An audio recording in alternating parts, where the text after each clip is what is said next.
He wore jeans and hipster glasses. "Who the hell is that?" I asked Carolyn as the bearded man scurried past with a nervous nod.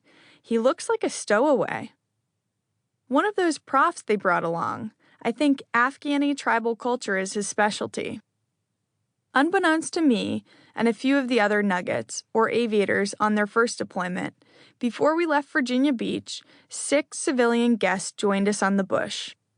They were professors and subject matter experts on board to educate us aviators on the countries around, over, and in which we'd be operating. When our lessons began, no topic was off limits. Life and politics in the Middle East and Israel, the history of the region, the civil war in Syria, regional geopolitics, cultural nuances, even village life in Afghanistan and the leadership of Al-Qaeda.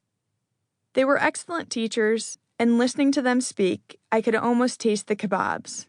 Not only did I enjoy learning about the world in this way, but the lessons would also prove useful in a few short weeks.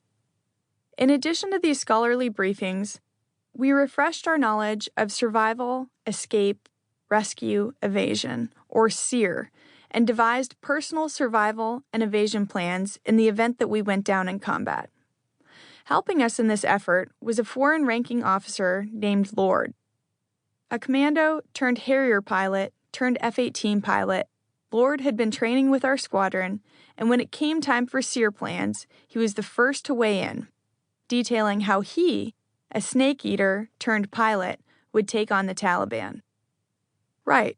Once we survive the ejection and parachute ride down, we will use hand signals to communicate with each other. He effectively took command of the ready room and with props, a machete and a model airplane, briefed us. He held up a fist. This signal, I'm sure we all know, means stop. Another gesture, and this means get down.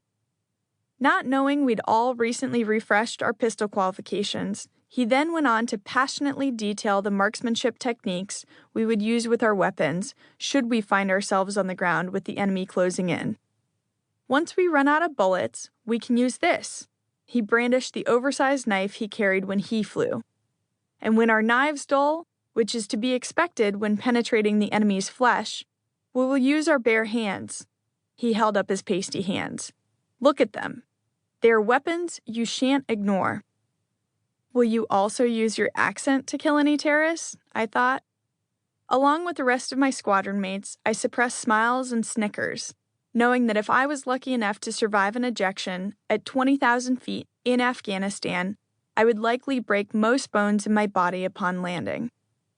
No doubt, Lord had a plan for this too, and with his help, I could be a lethal pile of broken bones. Still, I had great affection for Lord. He was a senior officer and quite a bit older than the rest of us. I didn't love flying with him, though, because he wasn't the best F-18 pilot. But on the ground, he was fun and charming in a rakish, highly inappropriate way. What I liked most about Lord was that he didn't give a flying fuck for military protocol and how things were supposed to be done. He only cared about performance and promotion, but unlike so many of the high-ranking American aviators who'd had a very regimented rise to the top, Lord had followed a non-conventional career path, always scheming his way into his next dream job or amazing opportunity. And as a high-ranking officer, he had many perks and opportunities to do cool things. Lord also liked me. He liked me as a friend, a colleague, and more. A lot more.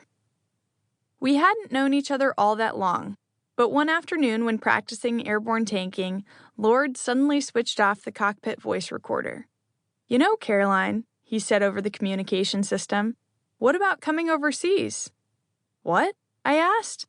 "For your next job, come to my country as an exchange officer.